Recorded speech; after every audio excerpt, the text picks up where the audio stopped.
What's up, guys? Welcome back to Between the Pylons. I'm John Camacho. And this is Jacob Waters. And thank you so much for watching, guys. We are doing our what are we going to call it? I don't know. We haven't come up with a name yet. Undrafted free agents. You click the button. You know what it's called. Yeah. Guys that shouldn't be undrafted. Exactly. Our favorite undrafted guys. We each have three guys that we're going to talk about it. Let's not bury the lead here. Let's just get right into it. I'll let you start it off. Man, I feel like I've said this name so much in so many different videos in the past, and I hate doing it, but I want to put my name with this guy because I know that if he's able to get healthy and with his work ethic and just the overall ability to bet on yourself. I love that trait in somebody. Yes, we see a lot of times where it works, and those are the ones you hear about. This is one where it didn't. It's Dylan Moses, linebacker out of Alabama, undrafted free agent. I was shocked to see that happen. He signed with the Jacksonville Jaguars. He's going to go into this year not playing football at all, hopefully get that knee better. He tore his ACL. It was a hard go at it for him getting back on the right track to do things. But listen, we're talking about a guy who was a top 50 overall recruit coming out of high school,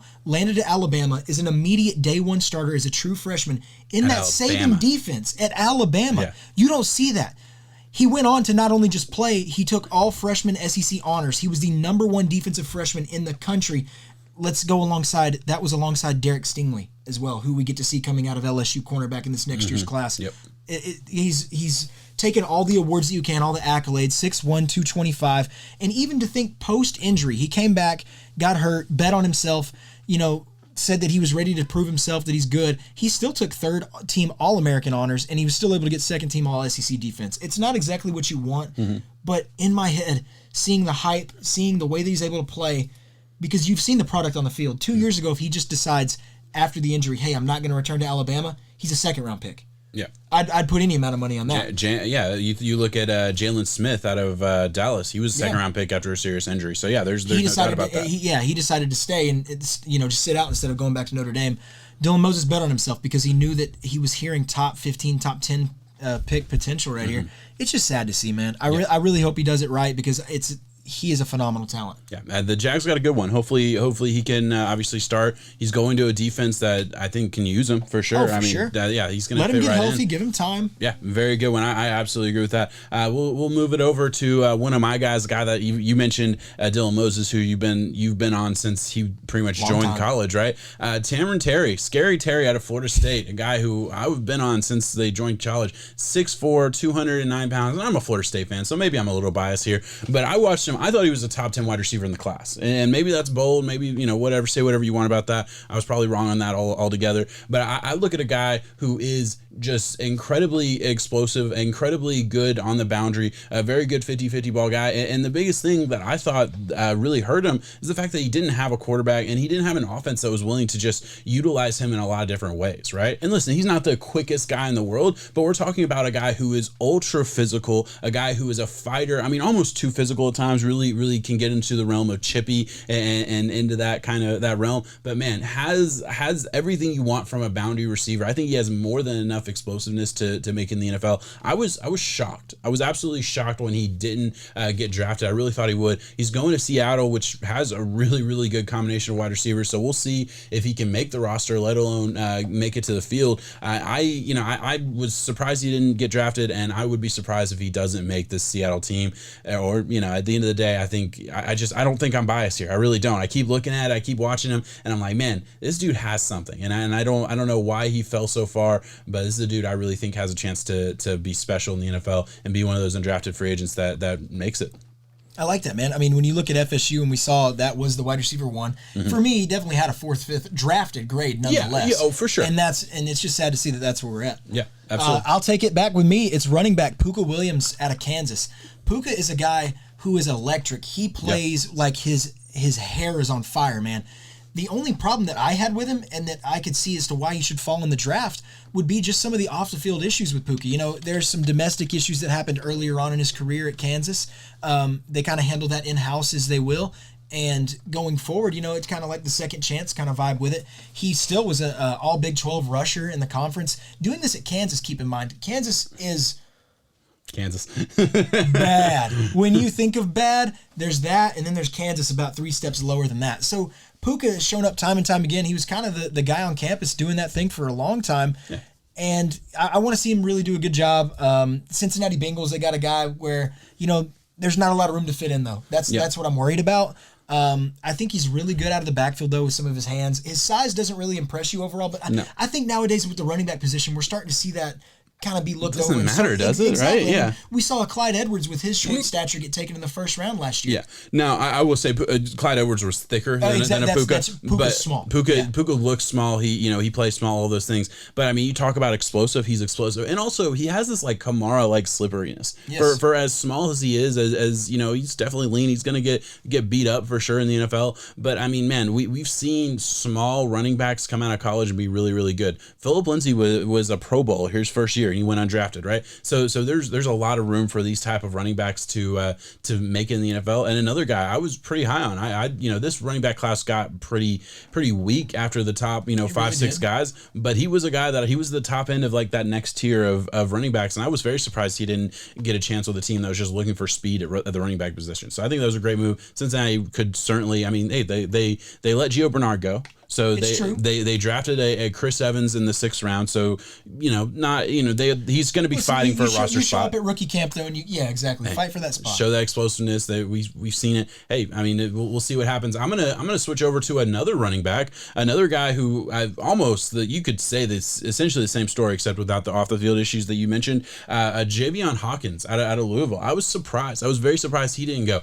Same kind of story. Explosive as hell, but small. Has everything you want from a speed perspective. He's like this one cut runner where just see hole, get hole, boom, up the field. Now again, smaller guy, probably won't make it to a second contract, just like Puka Williams. But that's not really what you're looking for with a running back. I was very, very surprised he didn't make it. And the thing is, he goes to a spot that I think is perfect for him. Right? He goes to the Atlanta Falcons. That, I mean, who's their running back? I mean, honestly, are they going to bring Todd Gurley back? No, we'll see. They will. Yeah, probably will end up. Ito Smith is gone. They cut Ito Smith. So you look at this team, they're going to be able to use Mike Davis. They brought in Mike Davis. That's a good call. But overall, they're going to be able to. They're going to be needing depth. They did not draft running back like I think a lot of people were thinking. So Javion Hawkins, I think, is he went to the perfect spot. His agent knows what he's doing. Go to a spot where he has a really good chance to not only make the team, but to possibly get some playing time.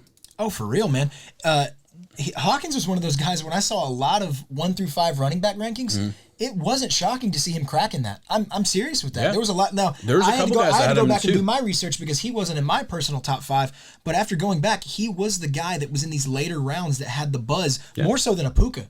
Yeah, for sure. Hawkins going undrafted, man, but he landed a good spot with the Falcons. Yeah. There's time to be had. Yeah, you mentioned it. He was in my top 10. Another guy. I had 2 running backs in my top 10 not get drafted, and we've talked about them both now. So makes you think, doesn't it? Yeah, it really does, for sure. I'll close it out from with the quarterback. There were a few quarterbacks. Shane Buechele out of SMU, Felipe Franks, Arkansas didn't. They all went undrafted right there.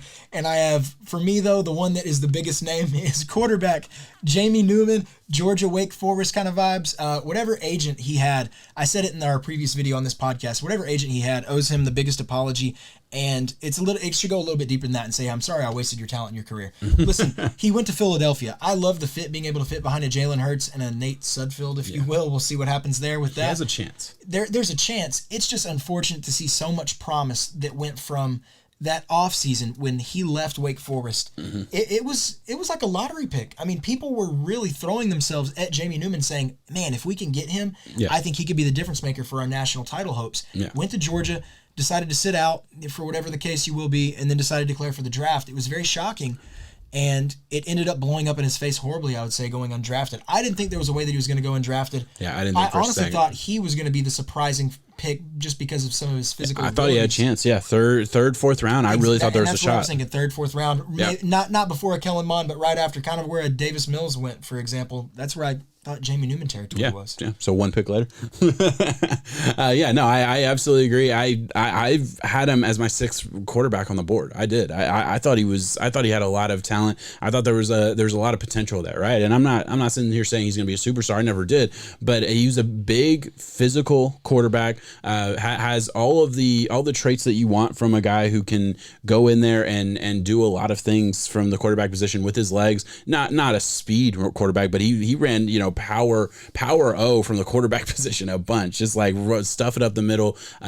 Big body dude who had an arm. He could sling it. There's some potential there. We'll see what happens with the Eagles. Honestly, like, it would not surprise me a bit if he's the second string guy early on, and then for the Eagles, and then maybe something happens to Hurts. It's not outside the realm of possibility in my head. Obviously, quarterback undrafted almost never works out. You almost never hear that story. So that's a bold take for you to say, this is a guy that might have a chance to make it in the NFL or hang on to a roster or something like that.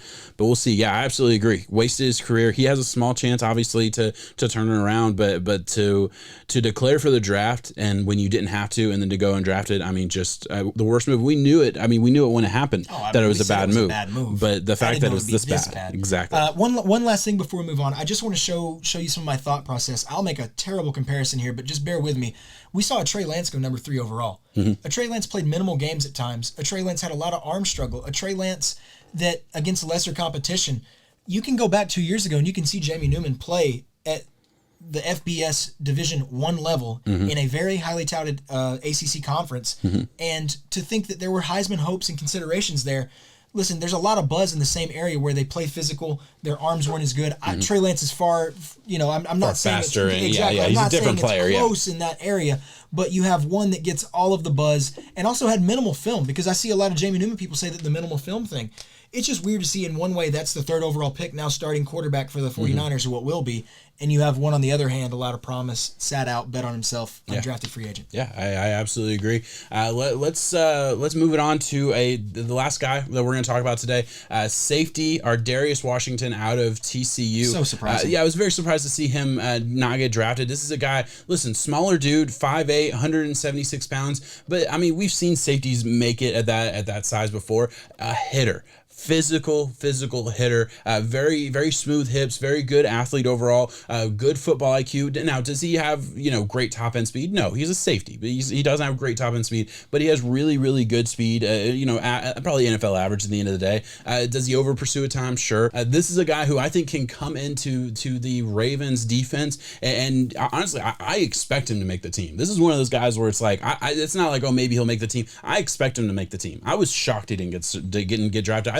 I thought he had an outside chance of making it in day 2. And granted, that just tells you where my head was with this guy. But I thought he had an outside chance of making it in day 2. I thought he was certainly going to be a 4th, 5th round guy. And the fact that he goes undrafted just speaks to, I think teams, were maybe over evaluating at this point. Like, okay, he's not a guy who's going to play in the box. He's too small probably. But he's a hitter. I think he can be a pretty good free safety. I think there's a lot to like about this dude. And I was very, very surprised to see him not get drafted at all.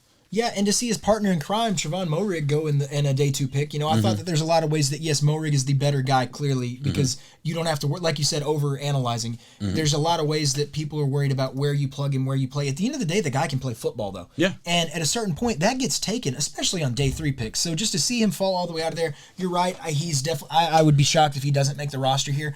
It's honestly a great pickup for the Ravens, getting him just another for free. To take a shot on that, it's absolutely, good. Absolutely agree. All right, guys, that's our list. That's 6 undrafted guys that we really like. We think has a good shot of making the team and doing something in the NFL. Thank you so much for watching. Please, if you enjoy this kind of content, like, subscribe, all that good stuff. We'll see you next time. Peace out. 7.